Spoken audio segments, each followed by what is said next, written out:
Değerli izləyicilər, videonu bəyənib kanala abunə olun ki, hər kəs son xəbərlərdən anında məlumatlansın.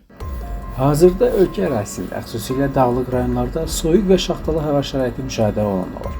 Xəbər verilir ki, qeyd olunan hava şəraiti ilə əlaqədar Fövqəladə Hallar Nazirliyi əhaliyə müraciət edərək bir sıra təhlükəsizlik qaydalarını bir daha xatırladır. Belə ki, xüsusilə dağlıq ərazilərdə yaşayan, eləcə də dağlara səfər edən insanlara şaxtalı havada mümkün qədər yaşayış məntəqəsini tərk etməmək.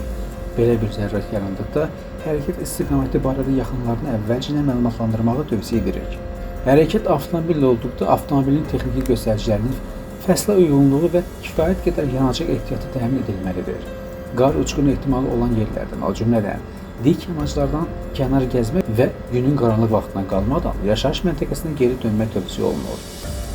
Eyni zamanda soyuq hava şəraiti qaz və elektrik qızdırıcı cihazlarından istifadənin xeyli artmasına səbəb olduğundan bu cihazlardan istifadə zamanı yanğın təhlükəsizlik qaydalarına ciddi riayət edilməlidir.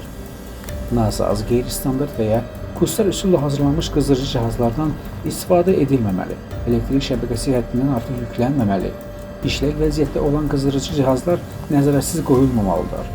Unutmayın, qaydalara biganəlik həyatımıza təhlükədir. Təhlükə zamanı 112-yə zəng edin.